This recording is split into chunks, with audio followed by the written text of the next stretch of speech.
चल जाएगा। इस सोर्स से निकलने में फास्ट मूविंग अल्फा पार्टिकल्स की कोलिमेटेड बीम लिया and they made it to fall on the thin gold foil, बहुत थिन से गोल्ड फॉइल है ऑफ थिकनेस 10⁻⁸ मीटर, और इतना थिन गोल्ड फॉइल है, ठीक। उससे पास कराया एंड उससे पास होने के बाद जब भी सामने एक स्क्रीन रखी, उसमें एक रोटेबल डिटेक्टर लगा हुआ था, या डिटेक्टर माइक्रोस्कोप बोलते हैं, तो वो लगा हुआ था। उससे हर एक अलग अलग एंगल पे 0 डिग्री पे कितने मिले, 10, 20, 30, 1, इस साइड 90 तक या 180 तक, व्हाटएवर। एक्चुअली सेटअप पूरा इसके अंदर लगा हुआ, right. So, what observations they had made? पहला observation. They plotted the graph of number of alpha particles received per second versus as a function of theta. मतलब एंगल, अलग अलग एंगल पे कितने अल्फा पार्टिकल्स रिसीव हो रहे हैं या क्या रेट से अल्फा पार्टिकल्स रिसीव हो रहे हैं, वो निकाल के देखा हमने। And the graph of the function they found to be like this. यहाँ पे अराउंड 10⁻⁷ है, यहाँ पे 180 डिग्री, नियरली 0 है, राइट। बहुत कम हो जाता है। So at very small distance angles, for very small angles, the number of alpha particles received per second या number of alpha particles received were very large, of the order 10⁻⁷, 10⁻⁸, और नजदीक जाओगे तो और मिल रहे, एकदम सीधा बहुत सारे अल्फा पार्टिकल्स मिल रहे थे, नहीं। जैसे जैसे एंगल बड़ा हो गया तो अल्फा पार्टिकल्स कम होते जा रहे थे। At around 180 degree number of alpha particles received is nearly 0, right. आई बात समझ में? हेलो। हाँ sir. So at very small angle, very small angle making with the direction of the collimated beam, number of alpha particles received is very large. धीरे धीरे जैसे जैसे angle बढ़ाते गए कम होता जाता है। ओके, देन अब ये फिगर्स जो मैं लिख रहा हूँ, हर बुक में आपको अलग नंबर्स मिलेंगे। किसी ने खुद ने तो एक्सपेरिमेंट किया नहीं है, एंड आई डाउट कि उनने भी इतना अच्छा परसेंटेज खुद से गीगर मार्जन ने लिखा हुआ, बट बुक्स में अपने लिखा हुआ है almost all around 99.8%, around 99.8% went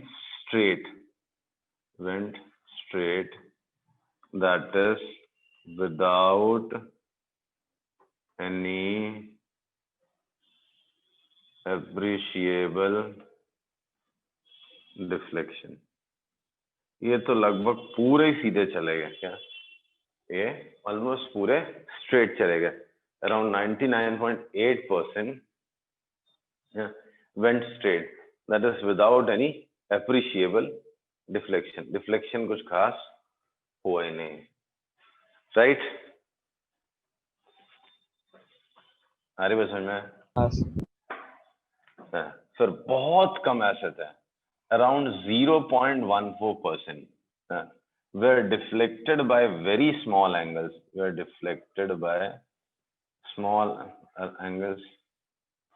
by less than 1 degree।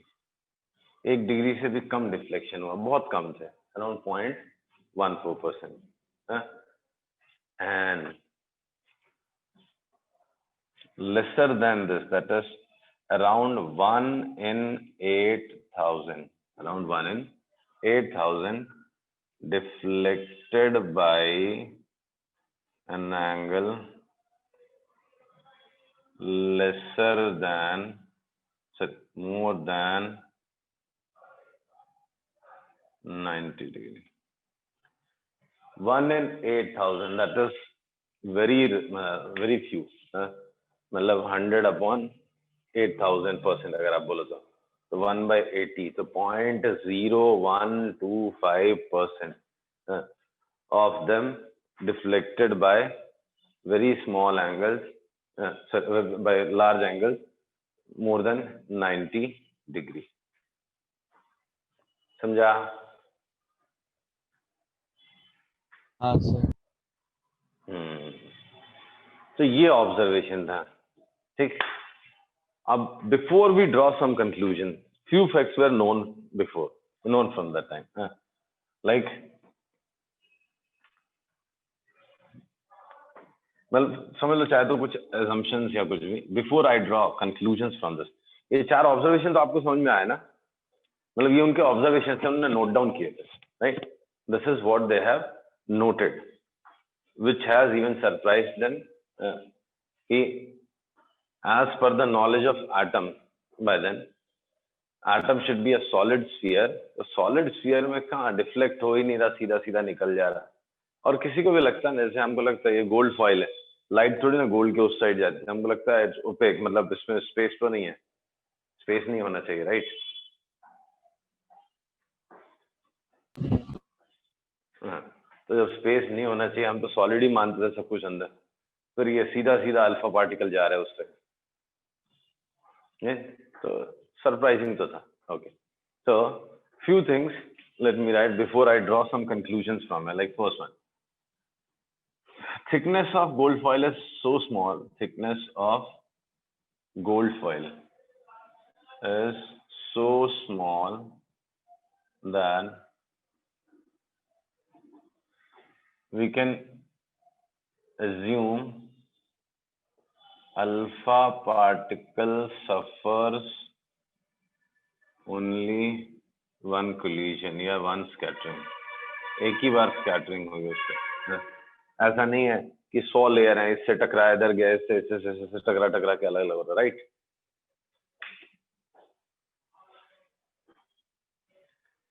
अपने करंट नॉलेज से आप देख लो. आज आपको मालूम है, राइट? R0 a⁻⁴ मतलब ये समझ लो 10⁻⁹ मीटर के आसपास, तो 10⁻⁸ 10⁻⁹ मीटर के आसपास ही तो आपका गोल्ड का एक एटम होता है, राइट? और ऑलमोस्ट उतनी ही थिन आपकी गोल्ड फॉइल है. हेलो, हाँ sir. so thickness of gold foil is nearly same as the atomic thickness of layer of an atom. तो एक ही स्कैटरिंग होगी, उससे ज्यादा थोड़ी ना स्कैटरिंग होगी, बार बार तो नहीं हो सकता. लेयर पे लेयर नहीं है ना, स्कैटर होते हैं. So we can assume that there is only one scattering taking place in while alpha particles pass through the gold foil. Okay. Mass of gold atom is nearly 50 times that of alpha particle. नहीं sir ये chapter पूरा रटने वाला है. ना, numericals भी हैं, derivations भी हैं. हाँ, इन्फो ज्यादा है इसमें, इंफॉर्मेशन ज्यादा है, कॉन्सेप्ट कम है. जेई में भी मॉडर्न ज्यादा पूछते, इसी के लिए पूछ रहा हूँ. किसमें मॉडर्न, क्या बोला? जेई में मॉडर्न फिजिक्स ज्यादा पूछते ना, इसी के लिए पूछ रहा हूँ. एटम से क्या आएगा? नहीं बेटा, एटम से इंफॉर्मेशन बेस्ड क्वेश्चन तो जेई में नहीं आता है. जेई में तो न्यूमेरिकल्स ही आते हैं ज्यादा. बट मतलब ठीक है, बोर्ड्स में तो कॉन्सेप्चुअल नहीं पूछते ज्यादा, उसमें तो इंफॉर्मेशन बेस्ड ही रहता है. जेई में कॉन्सेप्ट है, थोड़े कॉन्सेप्ट, ऐसा बिल्कुल नहीं कहूंगा मैं कि कॉन्सेप्ट नहीं है, तो है. तो जैसे आगे आप पढ़ोगे, अभी मॉडल तो आने दो, रदरफोर्ड मॉडल आएगा, उसमें थोड़े कॉन्सेप्ट्स हैं. बोर मॉडल है, उसमें कॉन्सेप्ट्स हैं.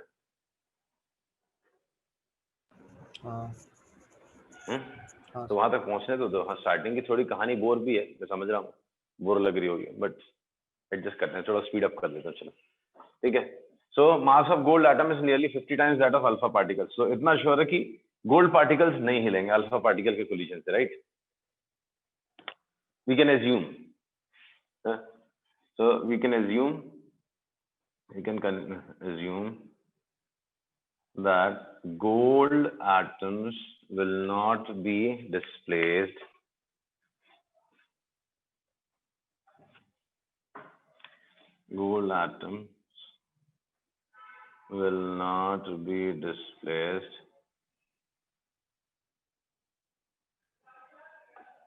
during scattering. assume कर सकता ना मैं? अल्फा पार्टिकल स्कैटर हो रहे हैं, तो इतना तो एज्यूम कर ही सकता हूँ कि गोल्ड वोल्ड के एटम्स को कोई फर्क नहीं पड़ा होगा, राइट? ओके, नेक्स्ट, ये जो भी हो रहा है, डिफ्लेक्शन हो रहा है, बाउंसिंग बैक हो रहा है, सीधे जा रहे हैं, इन सब में आपको इलेक्ट्रॉन का कितना रोल लगता है?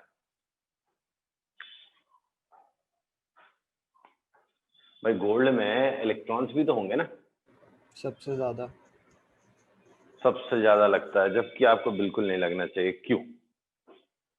इलेक्ट्रॉन्स का मास नेग्लिजिबल है as compare to this one. Electron का जो मास है ना 1/8000 times approximately that of alpha particle है। नाउ इमेजिन, कोई आपसे 8000 टाइम्स हल्की चीज है, वो आपको क्या ही मूव करा पाएगी? आप तो उसको लेके नहीं गए, आप बोलोगे नहीं नहीं सर निगेटिवली चार्ज है, अल्फा पार्टिकल पॉजिटिवली चार्ज है, तो फिर सर डिफ्लेक्ट तो कराएगी ना। अरे कितना ही डिफ्लेक्ट करा देगी वो, आप उसको लेके निकल जाओगे। नहीं, it's so light that you can even sorry you will remove it from that. वो क्या डिफ्लेक्ट कराएगा, आप उसको लेके निकल जाओगे। अब भी नहीं समझा?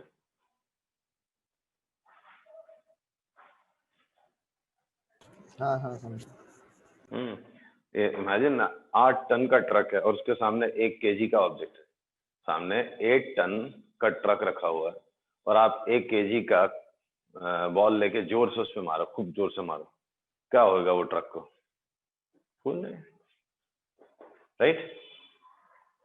तो इलेक्ट्रॉन का इन स्कैटरिंग में कोई कंट्रीब्यूशन नहीं है, since electrons are very light, nearly 8000 times lighter, 8000 times lighter than alpha particle, than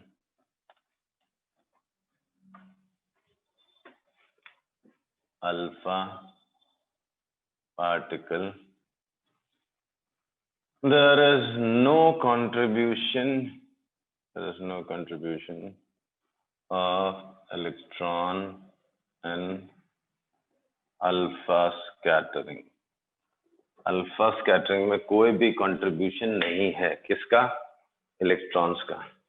ठीक है, तो चलो ये 3 चीजें आपने समझ ली। अब इसके बाद हम लोग क्या निकालते हैं? कंक्लूजन्स ड्रॉ करते हैं। Let's draw first conclusion.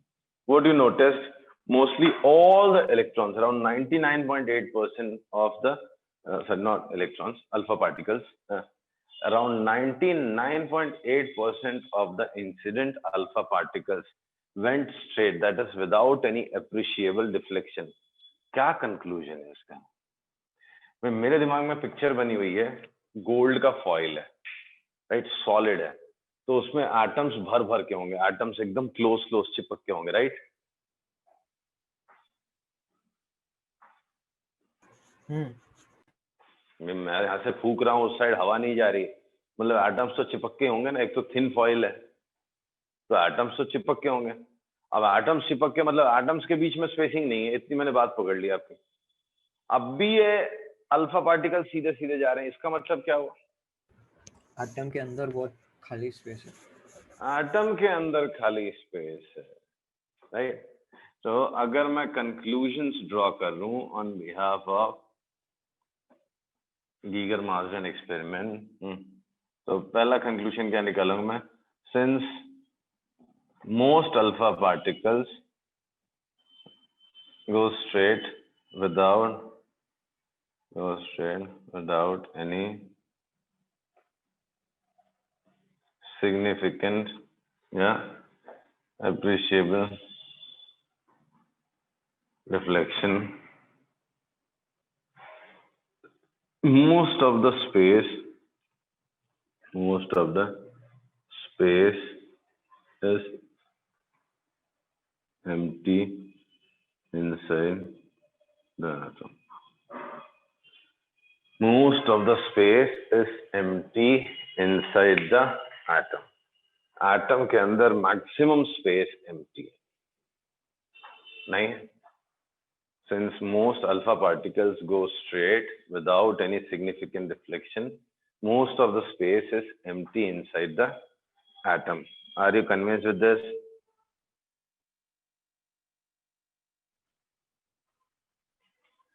हाँ अब देखो, जो छोटा डिफ्लेक्शन है थोड़ा सा 1 डिग्री के अराउंड, किसकी वजह से होगा वो? क्या वो कोलिजन की वजह से होना चाहिए? सॉरी, हाँ नहीं, कोलिजन की वजह से नहीं होने चाहिए। क्यों? कोलिजन होगा तो थोड़ा सा सिग्निफिकेंट कंक्लूजन, मतलब डिफ्लेक्शन आएगा। जैसे कोई चीज है, सॉलिड है, ये सॉलिड से अगर आप टकराओगे तो कोलिजन तो की वजह से तो अच्छा खासा ये होगा ना, क्या बोलते हैं उसको, डिफ्लेक्शन आएगा। Sorry, repulsion. हल्का सा जो रिफ्लेक्शन आ रहा है, थोड़ा सा ऐसा जाके थोड़ा सा रिफ्लेक्शन, ये बहुत ज्यादा बना दिया मैंने, थोड़ा सा 1 डिग्री से भी कम, उससे भी कम होता है, वो तो पॉजिटिव है, ये भी पॉजिटिव है, उसके दोनों के बीच के रिपल्शन की वजह से होना चाहिए। इट्स समथिंग लाइक ये यहाँ बैठा है गरीब सा, वो वहां दूर से कहीं से जा रहा था, थोड़ा सा डिफ्लेक्ट करा दिया। नहीं,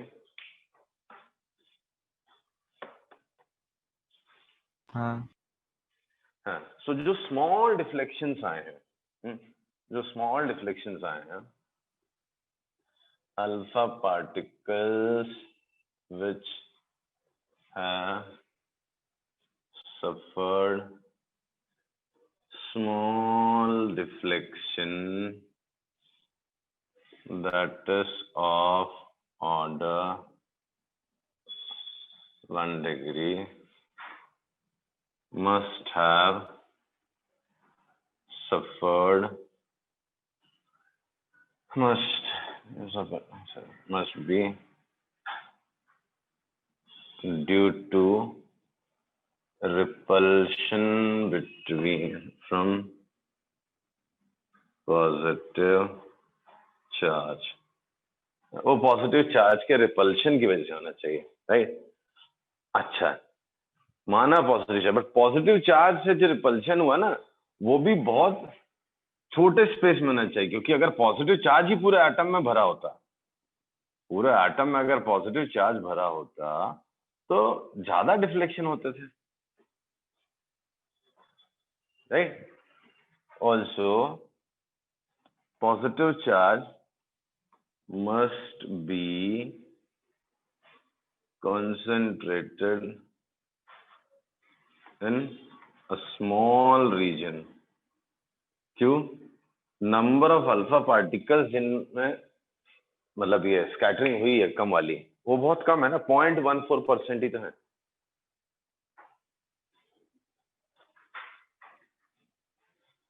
राइट?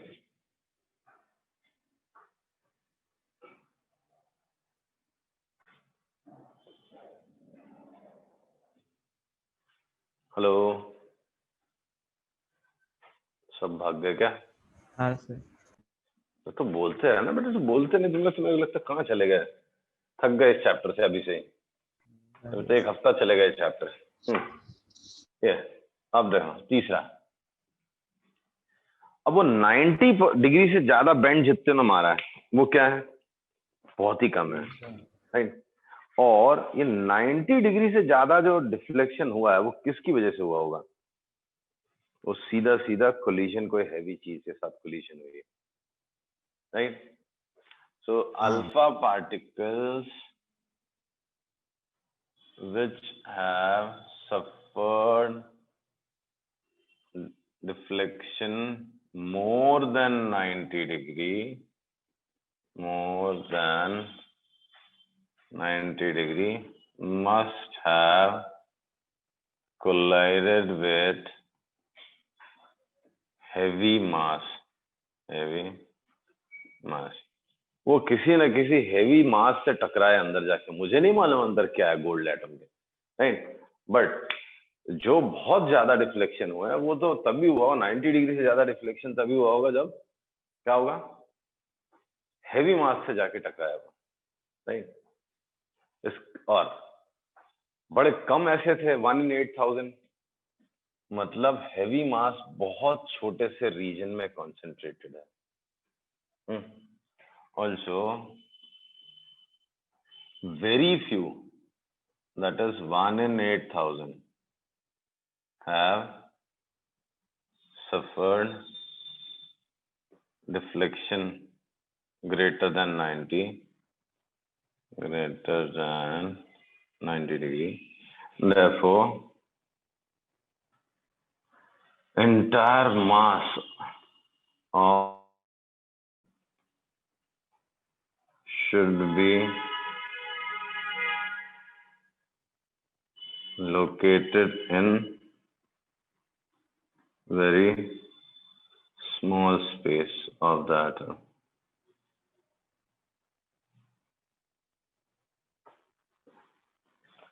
समझा?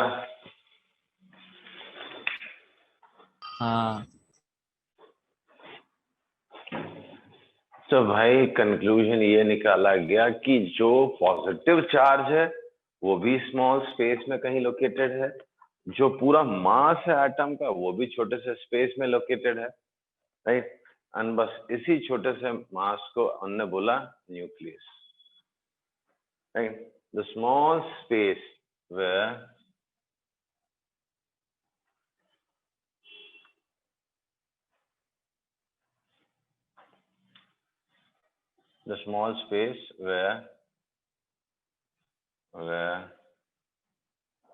whole mass and charge was located was named as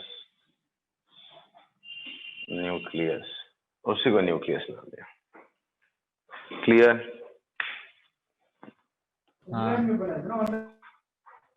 ये हो गया आपका न्यूक्लियस, ठीक है ना। दो छोटे छोटे टॉपिक और। Distance of closest approach, distance of closest approach, इसको डिस्कस करते हैं। इस पे न्यूमेरिकल आता है, डिस्टेंस ऑफ क्लोजेस्ट अप्रोच। हुआ क्या, they were trying to find the size of the nucleus. They are trying to estimate the size of the nucleus, right? कैसे निकाले? मैं न्यूक्लियस समझ में तो आ गया, एक बड़ा सा एटम होगा जिसमें पूरा स्पेस खाली पड़ा होगा, एक एटम होगा, ये एटम होगा, पूरा स्पेस खाली पड़ा होगा, एंड सिमेट्री के हिसाब से उनका लगा यहाँ पे पूरा मास और पॉजिटिव चार्ज भरा होगा। Entire mass and positive charge must be located somewhere here. कैसे एस्टिमेट करें? तो बड़ा अच्छा सा ट्रिक था। यहाँ बहुत सारे अल्फा पार्टिकल्स आपने स्ट्रीम में पूरा भेजा, ठीक है। ये अल्फा पार्टिकल यहाँ गया, यहाँ से रिटर्न आ गया, ये अल्फा पार्टिकल यहाँ से जाके रिटर्न आ गया। फिर उन्होंने बोला अच्छा ठीक है, एक और अल्फा पार्टिकल भेजते हैं, इससे थोड़ा ज्यादा काइनेटिक एनर्जी वाला, यहाँ जाके भागा। फिर थोड़ा सा उनने भेजा और तेज भेजा, यहाँ से वापस आए, फिर वहां से आए ना और वापस आ गया, राइट। सो लास्ट जो अल्फा पार्टिकल लौट के आया, लास्ट जो अल्फा पार्टिकल लौट के आया, उससे हमने न्यूक्लियस के साइज का अंदाजा लगाया। बड़ा कंफ्यूजिंग सा स्टेटमेंट लगा होगा, ये लास्ट अल्फा पार्टिकल क्या होता है, राइट। थोड़ा सा ये आपको नेक्स्ट चैप्टर में समझेगा, फिलहाल मैं आपको समझाता हूँ उस चैप्टर के पहले की चीज। जी, अभी यहाँ पे एक चार्ज पार्टिकल रखा होगा, चार्ज पार्टिकल, हाँ कुछ चार्ज, यहाँ से एक स्मॉल चार्ज प्लस क्यू मैंने यहाँ से प्रोजेक्ट किया, कुछ स्पीड दी मैंने, कुछ काइनेटिक एनर्जी दी उसका, तो क्या होगा, यहाँ जाके रुक के चला आएगा, ऐसे ही होगा ना।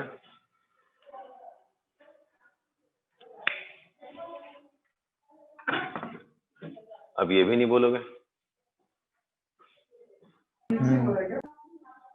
ऐसे ही होगा ना।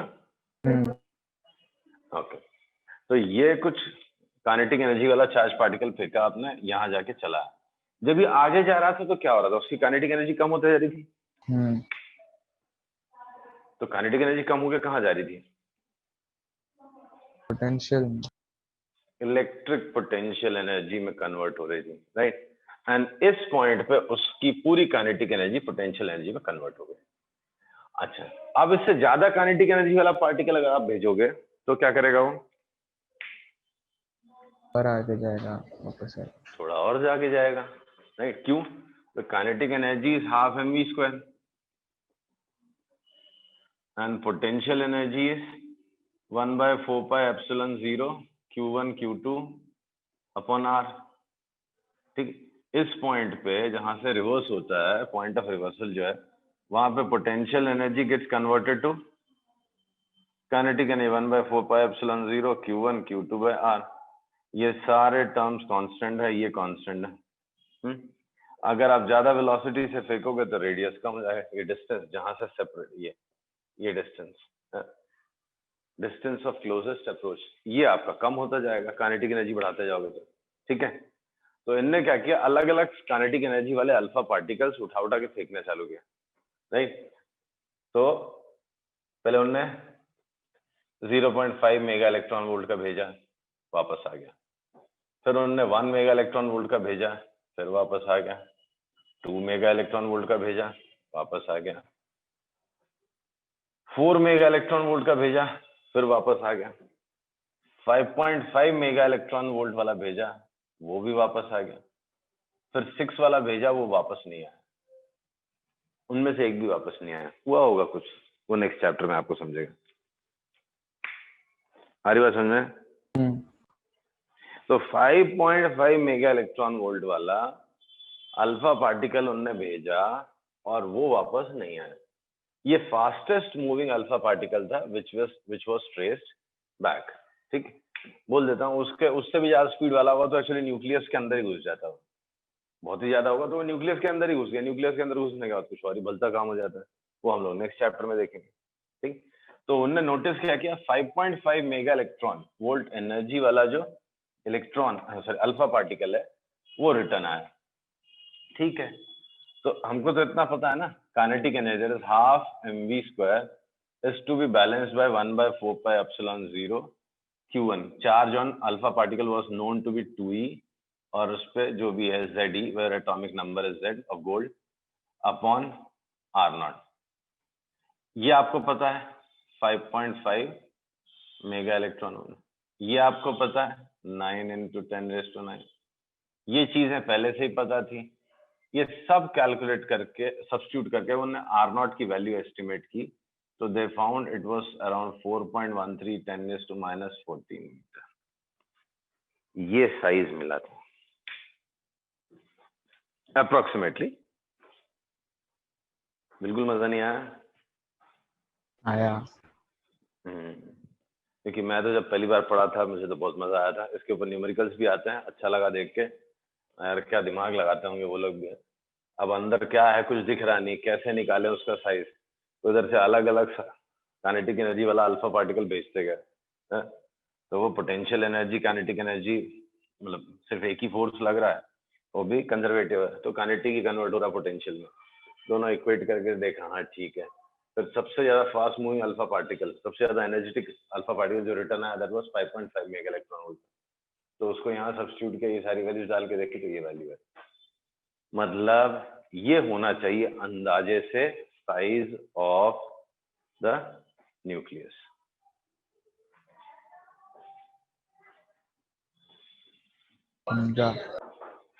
समझा? So this must be the size of the nucleus. तो यहां से न्यूक्लियस के साइज का अंदाजा लगाया and size of atom was known from before. तो कंक्लूजन क्या निकला, size of nucleus is approximately 10,000 to 1 lakh times smaller than that of the atom. Approximately 10,000 to 1 lakh times smaller than atom. Right? समझा? हाँ। तो ये है आज की कहानी। अब आगे करेंगे कल। ठीक, तो यहाँ तक हम लोग पहुंच गए। कल आगे बढ़ाते हैं स्ट्रक्चर ऑफ एटम और कुछ न्यूमेरिकल्स भी।